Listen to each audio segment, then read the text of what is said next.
یوڤاڵ نوح فەیلسوفە گەنجەکە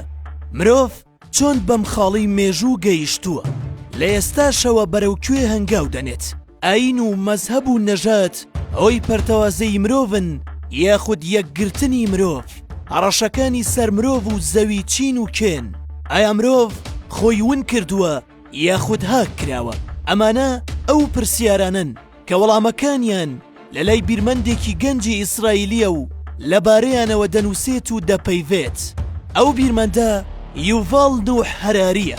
بەهۆی ئەو بۆچوونە سەیر و گرنگانەیەوە کە هەیەی لە کۆنگرە جیهانیەکاندا قسە دەکات لەگەڵ سەرۆکی وڵاتە زلێزەکاندا کۆ دەبێتەوە سەر و 30 ملیۆن نوسخەی کتێبەکانی لە جیهاندا فرۆشراون دەتوانین بڵێن یوڤاڵ نوح هەراری چالاکترین قسەکەری گوێلێگیراوی سەردەمی خۆیەتی لە ساڵی 1976 لە ئیسرائیل لەدایک بووە لە ساڵی 2002 بڕوانامەی دکتۆرای بەدەست هێناوە زیاتر وەک مێژووناس ناسراوە بەڵام هۆکاری ئەمە ئەوەیە کە مامۆستای مێژووە لە زانکۆی عیبری لە ئورشەلیم دەناکاری ئەو لە سەروی مێژووناسیەوەیە لە زۆر وڵاتانی جیهاندا ناوی ئەو وەک بیرمەندێک و فەیلسوفێک ناسراوە چونکە قسەی نوێ لەبارەی مرۆڤ و ژینگە و زەویەوە دەکا و زۆرێک لە خوێنەرانیش پێیان وایە بۆچوونەکانی وا دەکەن مرۆڤ لەو شۆکە گەورەیە بەخەبەر بێت کە لە سەردەمی مۆدێرنەدا تێی کەوتووە یوڤاڵ نوح و ڕابردووی مرۆڤ یوڤاڵ نوح پێی وایە مرۆڤ بە سێ شۆڕشی گەورەدا تێپەڕیوە تا بەم خاڵی ئێستا گەیشتووە شۆڕشی یەکەم 7,000 ساڵ بەر لە ئێستا ڕوویداوە کە مرۆڤ لە ژیان و شێوەی ئاژەڵیەوە گۆڕاوە بۆ ئەم شێوەی ئێستا و شێوەی ژیانیشی گۆڕاوە بۆ ژیانێکی هۆشدارانە شۆڕشی دووەم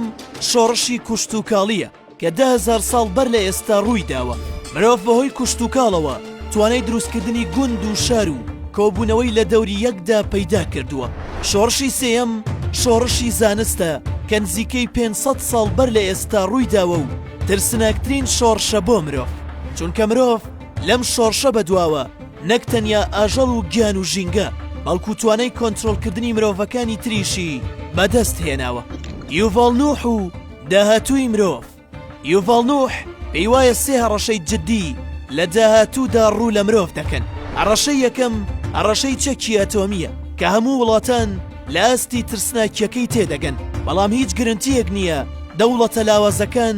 لە کاتی جەنگدا بەکاری نەهێنن چونکە پێیان وایە لە ناو دەچن یاخود ئەو گروپانەی پێیان وایە بەو کارە بەرەو جیهانی دووەم و بەهەشت هەنگاو دەنێن هەڕەشەی دووەم هەڕەشەی لە ناوچوون و شێوانی ژینگەیە ئەو پێی وایە کە تەواوی جیهان لە گروپێکی تیرۆریست دەترسێت کە کەمینەیەکی دیاریکراو لە ناو دەبات بەڵام هیچ کەس لە هەڕەشەی ژینگە ناترسێت کە بەهۆی بەرزبوونەوەی پلەکانی گەرمی و زیادبوونی نەخۆشی و خۆراکی خراپ و زۆرخۆریەوە زۆرینەیەکی بەرچاو لە ناو دەچن Today in the world, more people die from eating too much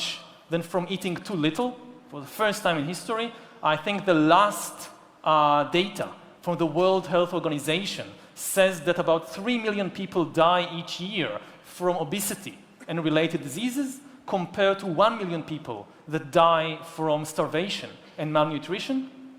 At the same time, for the first time in history, more people die from old age than from infectious diseases.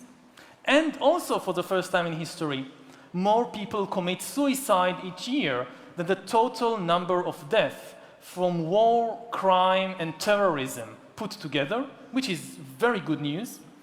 Not the suicide bit, presumably. No, but the fact that, yes. It's going down. It's not that suicides have went up. It's that death from violence have gone down.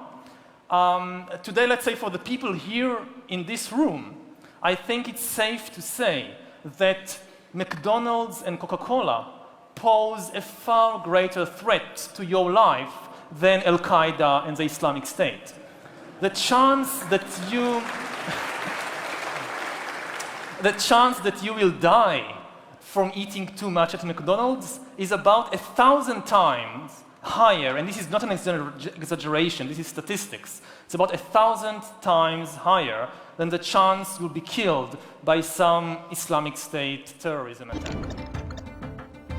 ئەڕەشەی سێمیش ئەڕەشەی تەکنەلۆژیایە کە پێی وایە مرۆڤ خاوەندارەتی خۆی لە داهاتوودا بەهۆی تەکنەلۆژیاوە لەدەست دەدات. بەواتایەکی تر ئەوەشی مرۆڤ هاک دەکرێت. یوڤال نوح لە وەڵامی پرسیاری ڕۆژنامە نووسێکدا کە پێی دەڵێت مەبەستت لە هاکی مرۆڤ چییە دەڵێت هاککردن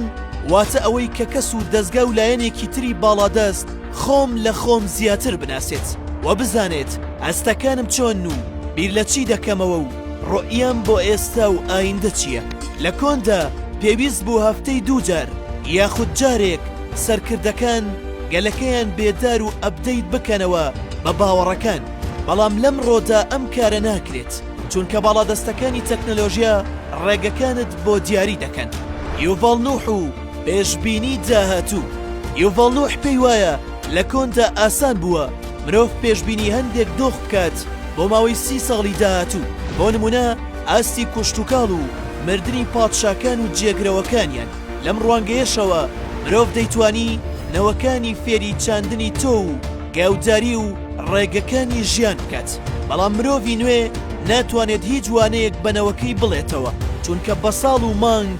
جۆری ژیان دەگۆڕێت. بیرۆکە و شارەزایی ئەمڕۆ ڕەنگە بەکەڵکی سبەی نێت. ڕەنگە گرنگترین جۆری وانە ئەوە بێت کە مرۆڤ چۆن فێری ئەوە ببێت لەگەڵ دۆخە هەنووکەیەکەیدا خۆی بگونجێنێت. یوڤال نوح هەراری تا ئێستا چەند کتێبێکی نووسیوە کە گرنگترینیان ئەوشمەندەکان،